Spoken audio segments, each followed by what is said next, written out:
Hello brothers and sisters, and today we consider an intriguing question.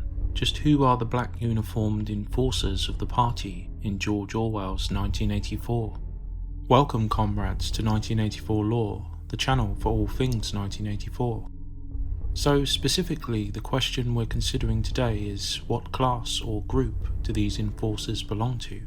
As is often the case, this is my educated theory on this, deducing rightly or wrongly based on the law, history and just common sense. So take my deliberations with a pinch of salt and by all means add your own thoughts in the comments section. So our choices for the origins of these men are party or non-party obviously.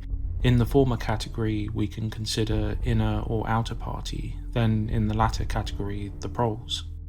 I'd like to propose a more nuanced theory, though realistically it's possible and indeed likely the soldiers and guards of the party are made up of men from all sections of society listed to a degree. Why do I say this? Well, we do see the cold-faced officer, an unnamed commander of the guards that makes enough of an impression on Winston that he is part of a dream during his time in the Ministry of Love. It's this officer who so cruelly consigns the skull-faced man to room 101 too. Unfortunately, we don't really see the comrade officer depicted in Radford's film, at least not in any conspicuous way. We have two guards that accompany O'Brien and also remove Parsons too. In any case, I'm assuming officer cadets and the officer corps generally will be drawn from the inner party, though this perhaps is not always the case. In the British tradition, and even largely today, the ranks of the officer corps are inordinately populated by middle-class types, nicknamed Ruperts in the army. It's likely that even if the names and broad classes have changed somewhat, that an effective privileged class may similarly hold such ranks. I tend to think not, purely based on the particular societal setup of oceanic society. I believe all guards, NCOs and non-flag or staff officer types are very likely all prole in origin. I use the term non-flag or staff as I'm not an expert on military terminology and don't pretend to be. I refer to ranks here say below field officer rank, that is lieutenant colonel and below, at least in the UK system. I don't believe you'll find any outer party members in the ranks, at any level really of the black uniformed guards of the ministries at least, nor likely in the armed forces of Oceania, simply because such appointments would be wasteful and dangerous. Wasteful given that the outer party are engineered to be the so-called hands of the state to the inner party's brain. They execute the policies dictated by the inner party, the most famous example being Winston, who works in the Ministry of Truth, rectifying records to accord with the party truth. Since the outer party make up around just 13% of the oceanic population, they are relatively few and the educated civil service class that are required to run the government day to day. However, as many fans of the book will know, this educated status also makes them, if unmanaged, the most dangerous class of people to the ruling inner party elite. As Goldstein's book explains, historically revolutions are usually matters of an ambitious and disgruntled middle group, using the muscle of the low or proles to usurp the high or ruling elite. This is precisely why Winston and Julia's class is so heavily monitored and oppressed when compared to the proles. Imagine then how the likes of O'Brien would balk at giving any outer party comrade any authority in the military or police of the state, let alone a gun. Outer party comrades may, of course, staff military installations in a purely civilian sense, as clerks or in some other admin role, but I'm confident that no outer party member would get within a solid country mile of a command position or even a weapon. Using our common sense and knowing the party's intentions and structure as we do, I also think it's very likely the upper echelons of command in either of these branches are exclusively populated by inner party members. Big Brother is, at least on paper, the commander-in-chief of all armed forces in Oceania. However, anonymous high-ranking inner party members will occupy the posts immediately subordinate to BB. The chiefs of staff of the military branches, the commandant or commander of the guards we see, will surely be inner party men. The command structure will likely be fairly simple and small, given we know the size of the army at least is relatively small. The inner party makes up some 2% of the population in the book, so this presumably easily fills the upper levels, if not the entirety of the officer corps of each of these branches. As for the field or lower ranks, I see no real problem with these being proles originally, who have been selected from the ranks or given their own version of officer training. It's possible the inner party wouldn't occupy these lower ranks, or if they did, then not for very long. I find it hard to believe that junior ranks are held by them for very long, as simply because they are too junior. On the other hand, it's probably feasible though that the inner party has the numbers to fill the entire officer corps of the military and guards, especially as we know the military force is at least a relatively small professional arms, with the total inner party membership in the lower millions at least across Oceania. Wheeling back to the prole recruitment theory though, for me, prole recruits make sense for a couple of reasons. Firstly, as they're not outer party members who are unsuitable for reasons we have already explored. Also, they are less educated generally and are likely trained in this particular field but don't require much higher education or learning for their particular roles, at least not to the extent of the average outer party member.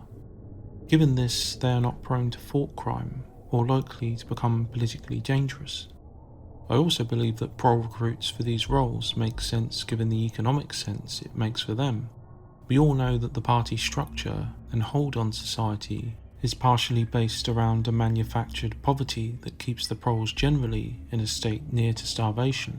This also usefully means many proles would eagerly join the police, guards or military to get regular pay, shelter and meals. Indeed, this is quite normal throughout history, and the party and the 1984 universe does not strike me as a unique case. In Roman times, for example, following the Marian reforms, many poorer landless men joined the legions precisely because of the regular pay and meals, among other things. Other armies throughout history have always had this appeal too, with the added bonus of travel, adventure, and glory to boot. This ties into another important point that I think makes sense, though this is more speculative than my previous points. I believe that it's a fair bet too that many, if not the majority of guards and police, may be foreign, or perhaps just the guards that man the ministries and protect the elite. Again, history is on our side with this one too. Rulers throughout history have wisely employed foreign mercenaries to protect them, not trusting the task to native folk who may very well resent them. The Eastern Roman emperors, for example, had the Varangian Guard, while the French monarchs used Swiss professionals too. This has certain advantages, as such men would have no ties to the population it works within, with ties of comradeship emphasised with their colleagues and their loyalty to the local elites strengthened. With little to no communication at the prole and outer party level, it would be easy to shuffle around prole soldiers and guards between provinces. For example, to have Americans guarding ministries in South Africa, while Argentine proles guard the ministries in New York, let's say. These are just random examples, but you get what I'm saying. So to sum this up then, we likely have no outer party involvement within the ranks or command structure of the guards or military itself. However, they may be permitted to take on non-combat, non-command support roles. The higher ranks, perhaps colonel and above, are likely inner party members, while the lower field ranks are simply proles who have risen through the chain of command. You could liken this to the command structure of a Principate-era Roman legion. At the very top is the legate, the aristocratic, usually senatorial class commander of the legion, followed by the military tribune, the second in command and similarly a man of the senatorial class, who is much younger and perhaps hopes to one day command a legion himself. Third in line though is the highest achievable rank of the plebe soldier, the prefect of the camp, and then the centurions and lower ranks under this. Similarly then, prole recruits can in theory reach relatively senior rank above the grunt level, but never rise past the field rank level into the staff officer or flag officer roles that are exclusively the province of the inner party for obvious reasons. The other possibility, of course, as aforementioned, is that all officer roles are exclusively in a party field, the younger men naturally occupying the junior ranks before eventually progressing to the staff and flag officer rank, approaching the ends of their careers. Even if no proles are permitted to the commissioned ranks, it's still a great deal for any recruited, and I'm sure even if the commissioned ranks are closed to them, that they can still obtain senior NCO ranks and corresponding pay and privileges, making them a kind of prole upper class in themselves, given where they originally come from on the breadline. Another final thought may be to address whether these men earn entrance into the party. Well, especially in the case of the guards in the Ministry of Love, I highly doubt, given what they see on a daily basis, that they would want to be an outer party member, and given its exclusivity, I highly doubt inner party membership is ever a realistic aspiration either. To conclude then, I think the guards and soldiers are trained proles, locally garrisoned or posted in another province apart from their own, to cut ties with their own populations and families. Heavy party propaganda locally conditions them to do what they do, this dehumanizing of the likes of Winston as vile traitors to the party and to the people. A steady income, homes and meals very likely play the greatest part in keeping these men eager and loyal, with travel to another province or on campaign also being an enticement perhaps, as well as the opportunity to rise to senior NCO ranks with all the increased pay and respect that brings for the more ambitious among them, if not advancement into the lower commissioned ranks. So those are my thoughts on the guards and soldiers of Oceania. What do you think? Am I wrong?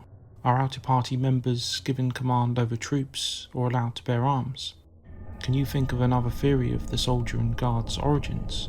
Let us all know in the comments, and remember, war is peace, freedom is slavery, ignorance is strength.